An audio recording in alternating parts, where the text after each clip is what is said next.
saudara. Haleluya. Haleluya. Haleluya. Salam sejahtera dalam kasih Tuhan. Shalom.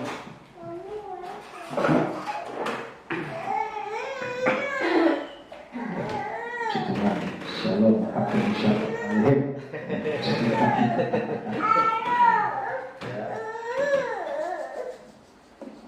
Ya, puji Tuhan. Terima kasih. Pak Ketua. Ya.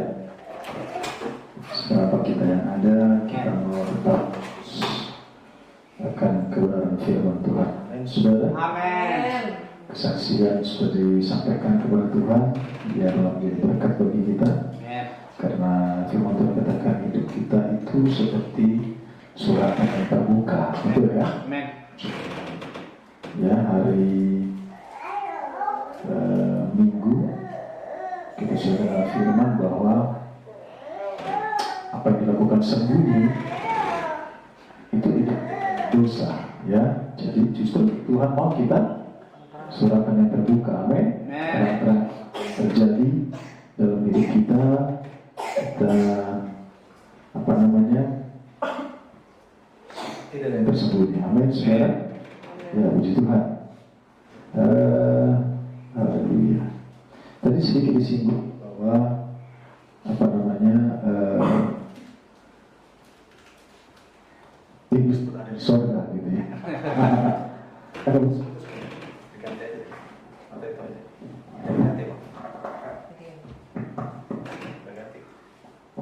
ya. Ya. Kalau kita mengacu kepada Ayub 1 itu, saudara, sebelum kita ke tema nanti, saudara perhatikan Ayub 1 ayat 6 ya dan 7 supaya kita sama-sama memahami. Pada suatu hari datanglah anak-anak Allah menghadap Tuhan, dan di antara mereka datanglah juga iblis. Maka bertanyalah Tuhan kepada iblis, dari mana engkau?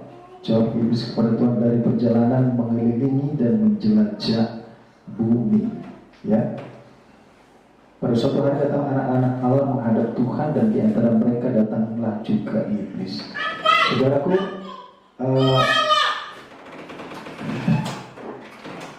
banyak komentari bahwa hal ini tidak terjadi di sorga,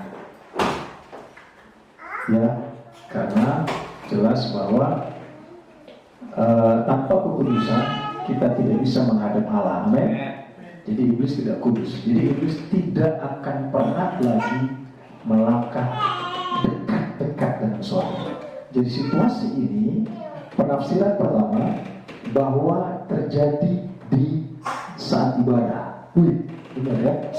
Pada suatu hari datanglah anak Allah menghadap Tuhan, dan di antara mereka datanglah juga iblis. Jadi firman Tuhan kata, 2-3 orang berkumpul atas namaku, aku hadir. Nah, itu kejadian di sini saat ibadah. Saat kita berdoa, Tuhan hadir, iblis pun nongkrong. Jadi kita diperhatikan, orang yang main handphone, orang yang benar-benar ibadah, kita diperhatikan. Ketemu, iblis, lo ada di sini. Ya Tuhan mau ngeliat nih pengguna gafar ibadah gitu. Saya bilang, adakah engkau melihat anakku Ayub? Atau dari mana saja engkau? Muter, gitu, muter keliling. Jadi kalau ada jemaat kerjanya muter keliling, nah itu temannya. Maka bertanya Tuhan kepada iblis, dari mana engkau? Lalu jawab iblis kepada Tuhan, dari perjalanan mengelilingi dan menjelajah bumi. Jadi kalau dia ibadah muter, temannya itu saudara ya. Nah, supaya kita sama-sama belajar. Amin, saudara. Jadi tidak akan pernah bisa sedikit pun dia keluar dari atmosfer lapis pertama. Jadi tidak akan ada lagi dari atas. Oke, kita masuk ke tema, saudara ya. Matius, Injil Matius pasal 6 ayat 34 sesuai tema yang diberikan oleh Pak Ketua, yang bunyinya jangan khawatir. Saya coba lihat originalnya. Saya hari ini tektokan banyak sekali dengan Pak Ketua, Pak Muda ya. Nah, mana dari tektokan? Soalnya ada yang minta tolong dari wilayah. Aduh Tuhan. Jangan khawatir hari esok. Ya. Jadi saya nggak akan bisa lari dari tema, saudara. Ya. Jadi memang di saat hamba Tuhan disuruh khotbah tetap pada tema. Ya. Kadang kita dengar khotbah tema Natal gitu, ujung-ujungnya ya, tentang hidup dia, bukan tentang Yesus. Nah, itu yang bahaya sebenarnya. Tapi kita tetap pada tema. Injil Matius 6:34 dikatakan, sudah dapat saudara? Amin. Sebab itu janganlah kamu khawatir akan hari esok, karena hari besok mempunyai kesusahannya sendiri. Kesusahan sehari cukuplah untuk sehari. Amin, saudara. Jadi ini dari perkataan Yesus sendiri, ya, perkataan Yesus sendiri. Saudara kalau perhatikan kitab saudara, kalau kitab saudara itu ditulis dalam warna merah. Biasanya itu memang dari mulut Yesus. Walaupun kita percaya bahwa semua yang tertulis dalam Alkitab dari Kejadian sampai Wahyu adalah firman Tuhan. Amin. Amin, saudara. Haleluya. Dalam terjemahan bahasa Indonesia lama, terjemahan lama dikatakan begini. Sebab itu janganlah kamu khawatir akan hal esok hari, karena esok hari itu ada khawatirnya sendiri. Cukuplah tiap-tiap hari ada dengan kesusahannya sendiri. Ya, jadi sepertinya ada batasan yang sedang Yesus mau sampaikan. Dalam King James dikatakan, take therefore no thought for the morrow, for the morrow shall take thought for the things of itself. Sufficient unto the day is the evil thereof. Jadi cukuplah untuk sehari. Jadi kesusahan kita itu cukuplah untuk sehari. Apalagi orang muda, memang kok aneh ya, emang kita nggak boleh memikirkan masa depan. Tentu kita harus memikirkan masa depan. Tentu kita harus memikirkan ke depan bagaimana dan bagaimana, ada perencanaan, ada planning. Bahkan orang bercita-cita dia tulis umur sekian dia bekerja, umur sekian dia menikah, umur sekian punya rumah, umur sekian settle gitu. Ya. Tetapi sejauh-jauh tidak ada yang terlambat. Ya, saya 15 tahun berlayar, kumpulin duit, gak punya rumah juga saudara. Pernikahan umur ke-18, ke-17, baru Tuhan kasih tak. Jadi gak ada yang terlambat. Amin, saudara. Artinya sekalipun kita misalkan mau kumpul, mau hemat, semua ternyata timingnya Tuhan. Amin. Ya, semuanya adalah dalam waktunya Tuhan. Kalau biasa kita orang keturunan orang Majus begitu, saudara tahu keturunan orang Majus ya. Ya, keturunan orang Majus itu keturunan yang mencari bintang saat Natal. Itu kaleng, Batak, Manado, Ambon. Nah, keturunan orang Majus ini biasanya santai. Dia misalnya bilang gimana besok aja gitu. Ya udah pokoknya hari ini gimana besok aja. Biasanya kita begitu. Tapi kalau saudara bertemu dengan Chinese, besok gimana gitu loh. Jadi agak merotot, besok gimana gitu. Tapi kalau kita punya tabungan kan, besok gimana? Kalau begitu tabungan dikeluarkan besok gimana gitu. Tapi kalau kita yang itu biasanya kita gimana besok gitu, ya. Makanya keturunan Majus itu biasanya kalau banyak duit tidur di got, saudara. Kalau nggak banyak duit, nah dia pulang ke rumah, gitu, saudara. Nah, dikatakan saudara, saya akan coba kupas di dalam terjemahan yaitu Amplified Bible. So do not worry or be anxious about tomorrow. Anxious itu kayaknya was-was gitu, saudara. Aduh, gimana ya? For tomorrow will have worries and anxieties of its own. Karena besok punya kewas-wasan sendiri. Sufficient for each day as its own trouble. Jadi diakui bahwa masalah pasti ada, persoalan pasti ada. Tetapi saudaraku, yang dimaksud jangan kita sampai terlalu was-was, jangan sampai kita terlalu takut akan hari esok itu. Kalau kita percaya hidup kita di tangan Tuhan, artinya kita percayakan hidup kita di tangan yang benar. Amin, saudara. Kita percaya hidup kita di tangan, in the right hands. Our life is placed in the right hands, di tangan yang benar, saudara. Jadi ini yang menjadi maksudnya, do not worry or be anxious. Jangan khawatir atau terlalu was-was akan hari esok. Bagaimanapun keadaan kita, tetap Tuhan pelihara. Tetap makan 3 kali, betul ya? Kecuali orang bangun jam 12 supaya nggak makan pagi, itu hemat, saudara. Jadi dia makan siang malam aja. Jadi dia bangun jam 12 jam waktu makan malam, dia makan pagi nggak ada budget, saudara. Jadi dihilangkan, saudara. Itu hemat, nggak apa-apa, saudara. For tomorrow will have worries and anxieties of its own. Karena akan punya kesusahannya sendiri, akan punya was-was sendiri, akan punya trouble sendiri, saudara. Kita lihat ke atas coba, dari akar permasalahan ini, saudara, sampai ke sebentar. Amin. Jadi saudara, dikatakan Matius 6 itu dikatakan, kita lihat 25, kita perhatikan satu bagian ini. Karena itu aku berkata kepadamu, janganlah khawatir akan hidupmu, akan apa yang hendak kamu makan atau minum, dan janganlah khawatir pula akan tubuhmu, akan apa yang hendak kamu pakai. Bukankah hidup itu lebih penting daripada makanan, dan tubuh itu lebih penting daripada pakaian? Pandanglah burung-burung di langit yang tidak menabur dan tidak menuai dan tidak mengumpul bekal dalam lumbung, namun diberi makan oleh Bapa yang di surga. Bukankah kamu jauh lebih melebihi burung-burung itu? Ya, walaupun orang kadang lebih sayang sama piaraannya daripada sama orang, ya. Suka burung pagi-pagi dia bisa ngobrol burungnya, saudara. Dimandiin gitu.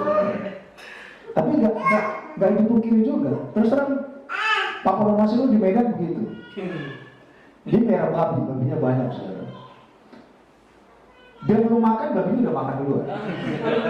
Dia belum mandi, babinya udah mandi duluan. Gitu. Jadi memang banyak seperti itu, saudara, ya. Kalau di Boyolali katanya kekurangan air. Pemerintah kirim berapa tangki air gitu. Dia ambil, bukan buat dia, buat sapinya, buat mandiin sapinya. Gitu. Jadi seperti itu. Siapakah di antara kamu yang karena kekhawatirannya dapat menambah sehasta saja pada jalan hidupnya? Bukan berarti kita tidak bisa khawatir, kita bisa khawatir. Tapi kadang, ya, bagi yang berpasangan dan tempat ini suami istri, kadang kekhawatiran itu jadi biang keributan, gitu, saudara. Lebih baik kekhawatiran itu serahkan kepada Tuhan, percaya besok Tuhan akan berkati. Besok Tuhan akan siapkan, Tuhan akan sediakan. Amin. Kadang sehingga karena kekhawatiran itu biang keributan, hilang damai, hilang sukacita, bisa hilang berkat, loh. Ya, sehingga siapakah di antara kamu yang karena kekhawatirannya dapat menambahkan sehasta saja pada jalan hidupnya? Dan mengapa kamu khawatir akan pakaian? Perhatikan bunga bakung di ladang yang tumbuh tanpa bekerja dan tanpa meminta. Namun aku berkata kepadamu, Salomo dalam segala kemegahannya pun tidak berpakaian sehingga salah satu dari bunga itu.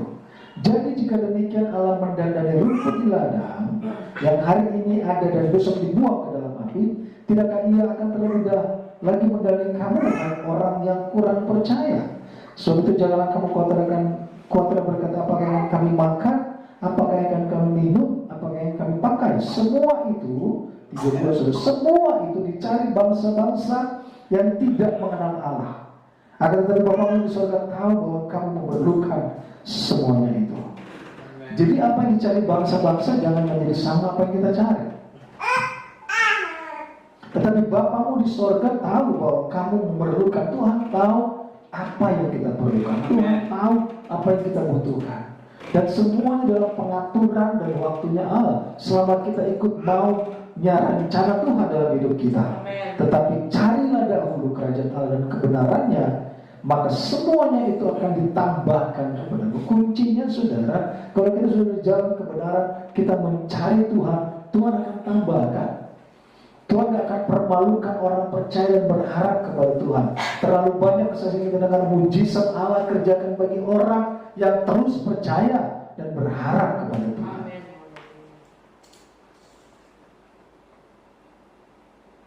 Dan kehidupan kita tetap adalah kehidupan yang dipelihara oleh Tuhan. Kehidupan kecuali kita menginginkan sesuatu yang lebih.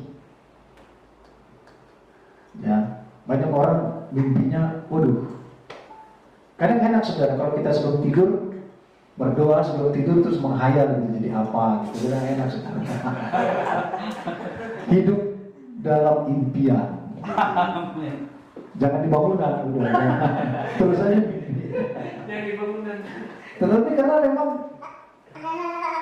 banyak orang boleh berkeinginan, banyak orang boleh bercita-cita, tetapi tetap rancangan Tuhan yang jadi bagi kita. Sebagai orang-orang muda, kita hanya bisa meletakkan kehidupan kita di bawah kaki Tuhan. Semuanya akan tepat pada waktunya.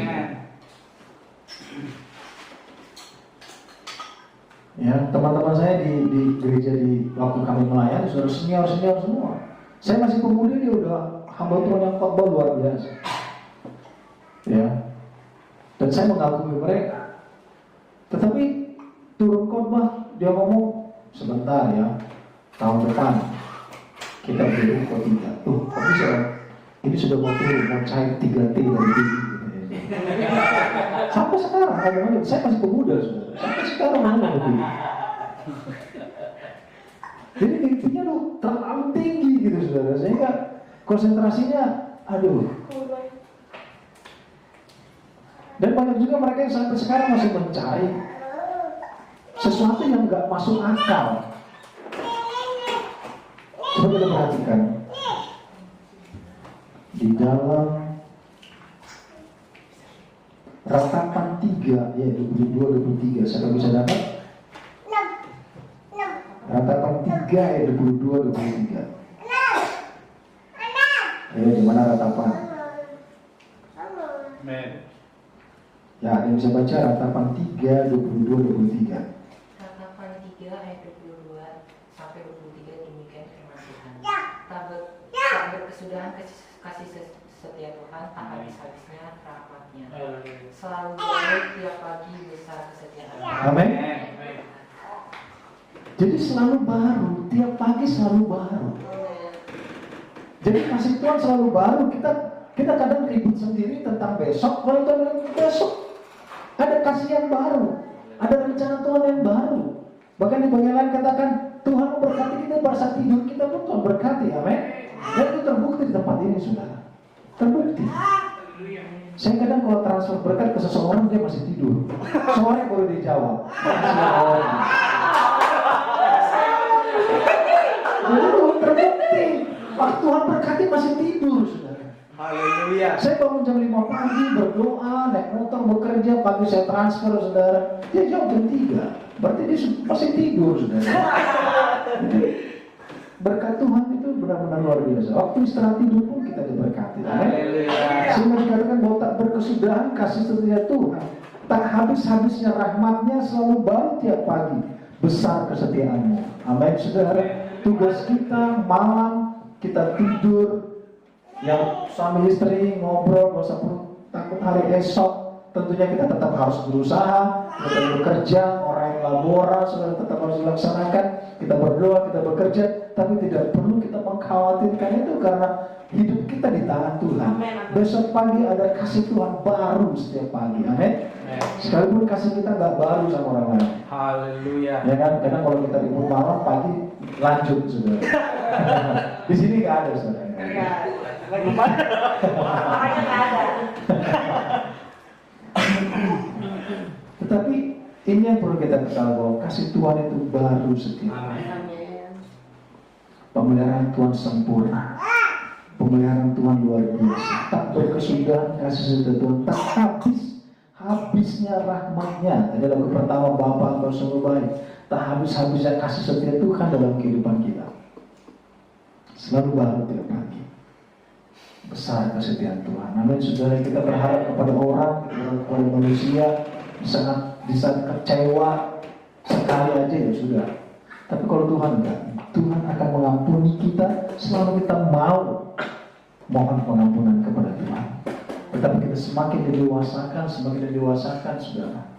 Belum lama kami belajar tentang eskatologi, tentang gereja yang sempurna, tentang gereja yang akan menyambut kedatangan Yesus kali kedua, tentang gereja yang akan disingkirkan, saudara.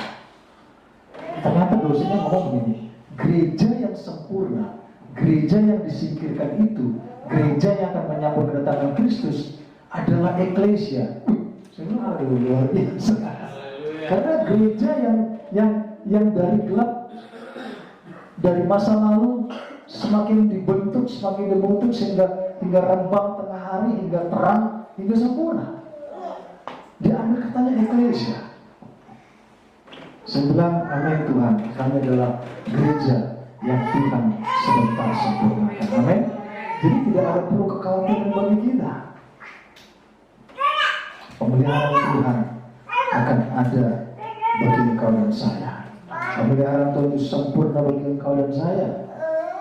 Tidak perlu kita khawatir akan hari esok. Ya, sebab itu janganlah kamu khawatir akan hari esok, karena hari esok mempunyai kesusahan sendiri. Kesusahan sehari cukup untuk sehari. Besar kasih setia Tuhan dalam kehidupan kita. Tinggal kita melakukan apa yang Tuhan mau kita kerjakan. Kita ambil bagian kita taat, kita turut rencana Tuhan, kita mau melakukan apa yang Tuhan mau dalam kehidupan kita. Siapapun kita sebagai orang muda, kita sudah berkeluarga, tetapi Tuhan, mari kita minta Tuhan menuntun kita dalam kehidupan kita. Karena kekhawatiran membuat kita kehilangan damai. Kekhawatiran membuat kita kehilangan tujuan yang sedang kita kejar. Kekhawatiran membuat kita tidak fokus lagi. Dan Tuhan katakan, no, everything is in good hands. Amen. Kita hidup di dalam tangan Tuhan. Kita berdiri, saudara, kita nyanyikan pujian.